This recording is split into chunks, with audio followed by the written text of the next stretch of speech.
Sangwa amahoro nshuti mukunzi wacu wo bandanya kumwe natwe ngaha kuri no bonesha kure imwe rudende igushikiriza amakuru ibiganiro ndetse n'inkuru bigezweho biriko bivugwa irya nino mu gihugu c'u Burundi no hakurya y'imbibe z'igihugu c'u Burundi mu yandi makungu ndaguhaye kaze ndaguhaye mwiriwe cange mwaramutse bivanye naho udukurikira uherereye ico utegerezwa gusa no gufyonda sabone cange subscribe nawe utarafyondako hama nyene ukabandanya urashikirwa n'amakuru ibiganiro ndetse n'inkuru tubandanya gushikiriza ano makuru rero harabafatiye ku ngingo nkuru zikurikira ndi butangura no makuru nkushikiriza isezerano rishasha rya perezida Ndayishimiye ahejeje guhereza abarundi ati jewe muraniyumvira nzofate abo banyonora amafaranga y'igihugu ndabajane kuri stade kugira abantu bose bababone kugira aho bazoca hose babe ibivume tubavumire kuri stade babe ibivume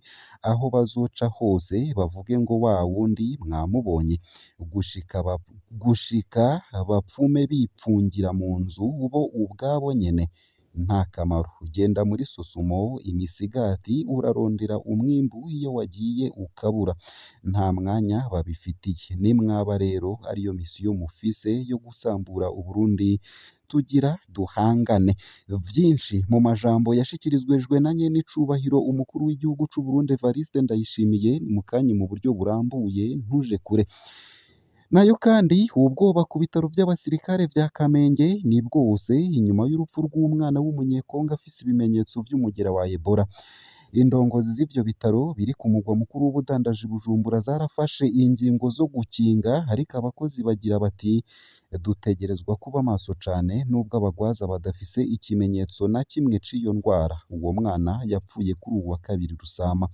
uwo mugwayi yarafise hagati y'imyaka 7 n'umunani yaturuka mu gihugu kibanyi ca Kongo nk'uko amasoko mu bitaro by'abasirikare mu Kamenge babibwiye SOS Media Burundi yapfuye agishirwa mu bitaro ibimenyetso vy'uwo mwigeme nuko yava amaraso mu mazuru no mu kibuno nico gituma twagize ubwoba uko akaba ari amasoko yacu avuga vyinshi kuri iyo nkuru ni mukanye mu buryo burambuye ntuje kure nayo kandi Ligue Iteka iriyamiriza irementanya rishobora gukorwa ryo kwerekana abakoze ubwicanyi burenga 1500 mu myaka 3 iheze mu Burundi mu cegeranyo c'iryo shirahamwe giteye ubwoba Ligue Iteka riboneka nk'irishavuye rivuga ko hari ukudahana hamwe no kudashira ahabona inkozi z'ikibi ku butegetsi bw'umukuru w'igihugu Evariste Ndayishimiye ubwicanyi bushika 1500 ku bw'imvo za politike ariko akaba atanumwe yahagaritswe mu babukoze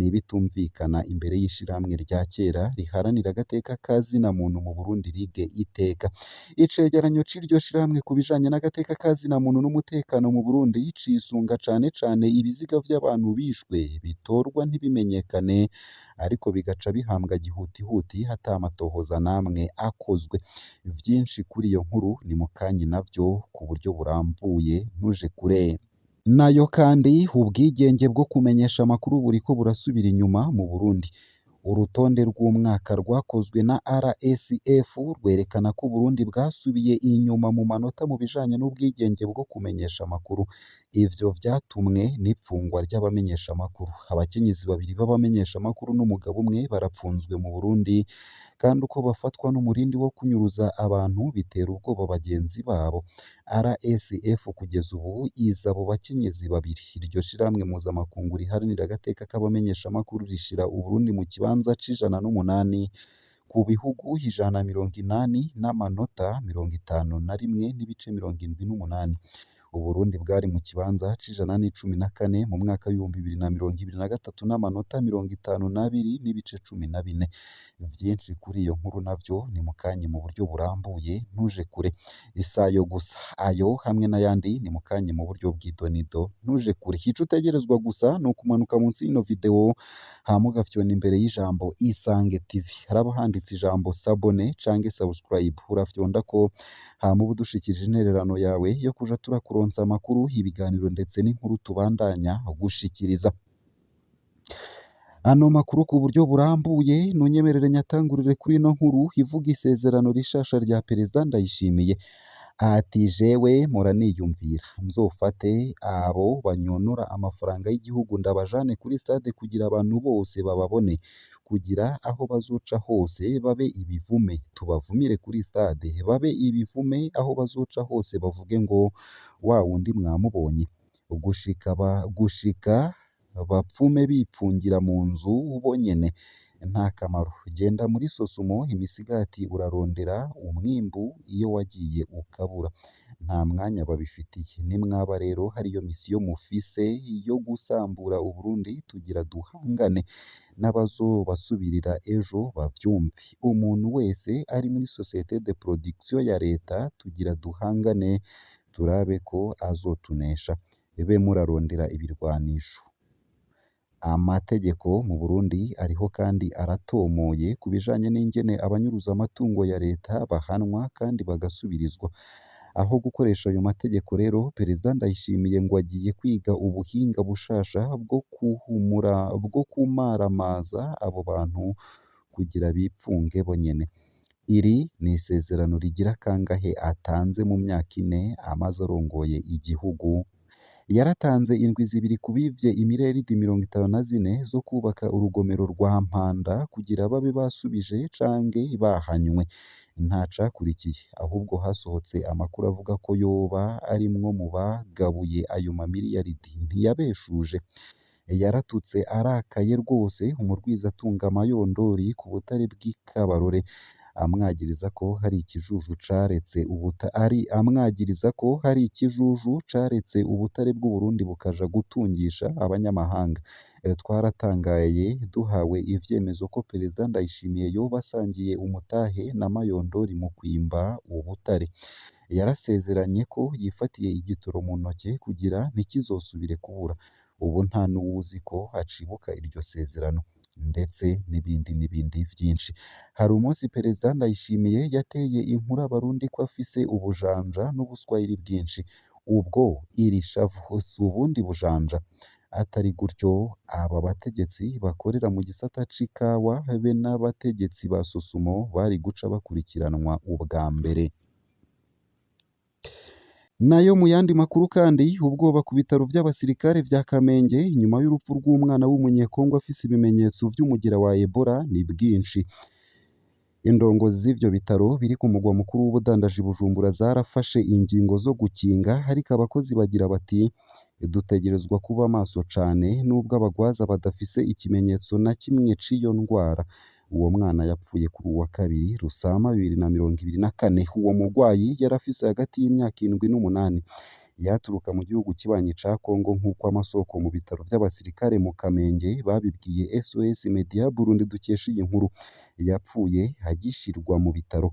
Ibimenyetso vy'uwo mwigeme nuko yava amaraso mu mazuru no mu kibuno, nico gituma twagize ubwoba. Uko akaba ariko amasoko yacu avuga. Uwo mugwayi yari yakiriwe mu gisata c'indembe c'ivyo bitaro. Abantu bashika 5 barakoranyeko nawe, baciye bashirwa ukwabo amasaha atari make. Amazu yarimwo igisata c'indembe no mu micungararo yarapombwe aranakoropwa. Abo bantu bararungitswe muhira. Ibipimo vyarakozwe ariko basanze ibikoresho vyo gupima bidakwiye. Inyishu zirindiriwe ku munsi wa kabiri uza. Uko akaba ariko bimenyeshwa n'amasoko yacu, yongerako ati nubwo twagize ubwoba, abagwaza nta bimenyetso na bimwe vy'iyo ndwara ya Ebola bari bafise. Kubw'umwe mu baforoma, nyina w'uwo yapfuye ariko arahabwa imiti yo gukinga. Amasoko yacu akaba avuga ko uwo mwana yari yugaraniwe mu nzu iwe kuva kuwa 25 Ntwarante guheze, umunsi yatangura kubonekesha ivyo bimenyetso. Mu Burundi nta murwayi n'umwe haratangazwa n'abajejwe igisata c'amagara y'abantu ko yishwe n'uwo mugera. Ariko kuva mu mwaka w'2020 ibikoresho vyo gucungera ibiza vy'indwara vyarashizwe ku mbibe z'Uburundi.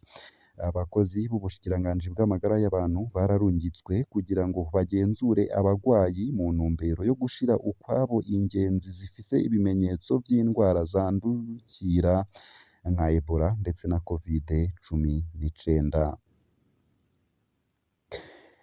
Nayo mu yandi makuru kandi nuko RIG iteka iriko iriyamiriza irementanya rishobora gukorwa ryo kwerekana abakoze ubwicanyi burenga 1500 mu myaka itatu iheze mu Burundi.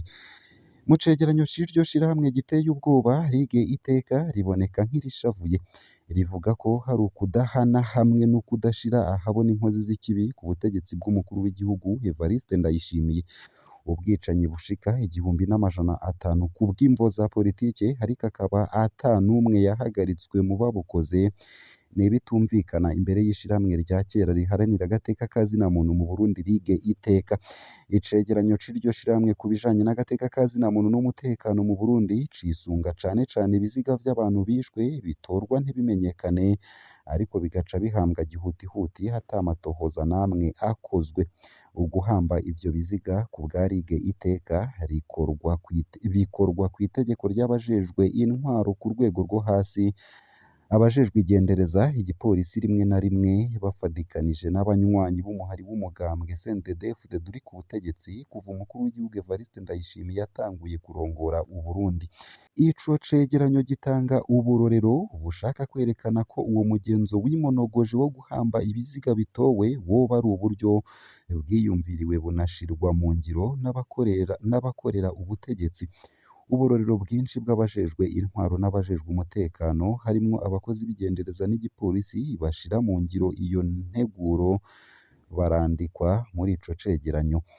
Ku bwa RIG iteka, kuva aho umukuru w'igihugu Ndayishimiye ashikiye ku butegetsi kuva muri Ruheshi 2020, abantu benshi baratakaje ubuzima mu buryo butandukanye, kandi akenshi ubutegetsi ntibwerekanye ugushaka kwabwo ko kugwanya ubwo bwicanyi.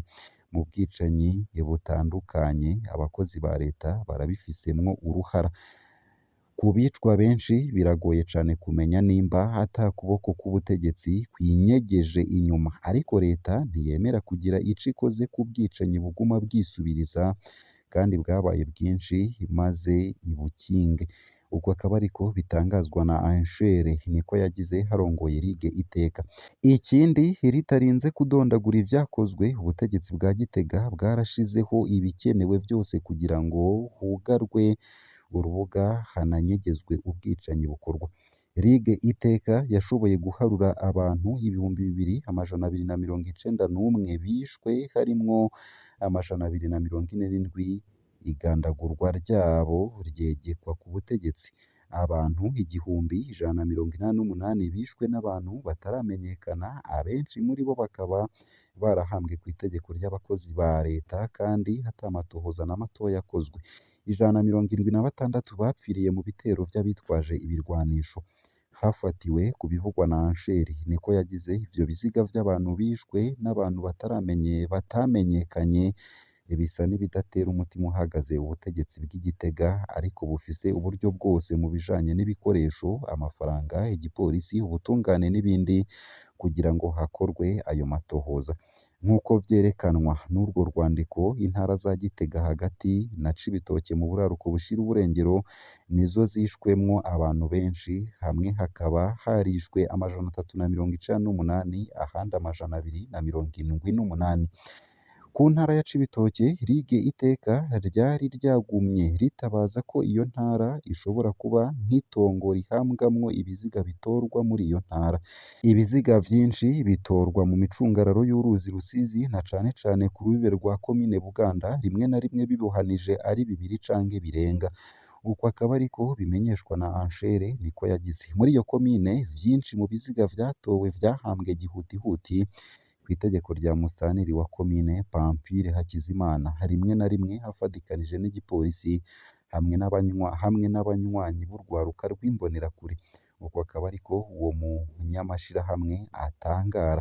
Ikibazo gikomeye abajejwe gukora amatohoza bo muri RIG iteka bibaza ariko kitaronka inyishu, ni ninde aha itegeko abajejwe intwaro hasi, abajejwe umutekano harimwo igipolisi, igendereza, igisirikare hamwe n'urwaruka rw'umugambwe uri ku butegetsi kwihutira guhamba buri kiziga ata amatohoza akozwe. Dushaka leta itwereke nimba inzego zayo zitari inyuma y'ayo mabi, ikore naho yoba ari itohoza rimwe rudende.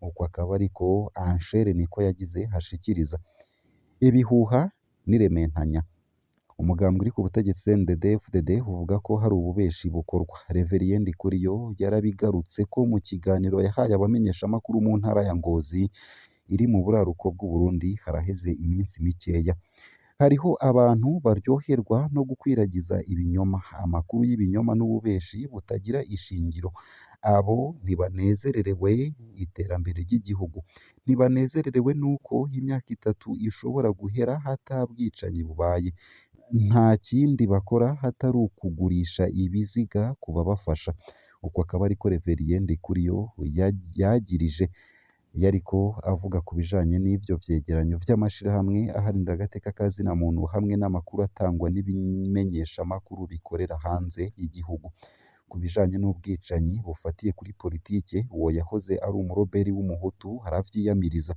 imvo z'ubwicanyi ni nyinshi kiretse iza politike ukwihorahorana mu kibano ikubagurwa rifatiye ku gitsina ukwihorahorana amatati yo mu miryango n'ibindi mbere n'abanywanyi b'umugambwe CNDD-FDD barabizira rero igihugu gifise ingorane nyinshi hari naco gituma musabwa ko mu gihe umuntu abuzwe mutabaza hakiri kare uko akaba ariko yasiguye abungere ba Eklezia Katolika babona icuka ca politike ko kimeze nabi nk'uko hoba ari mw'ishamba aho igikoko kinini kirya gitoya mu itangazo baheruka gusohora basavye umukuru w'igihugu c'u Burundi guharanira agateka k'abashikiriza ivyiyumviro kurwanya ukudahana no kutihanganiranirana mu vya politike muri iki gihe hegereje amatora y'abashingamateka ndetse n'abakenguzamateka hamwe n'ay'umukuru w'igihugu mu mwaka w'ibihumbi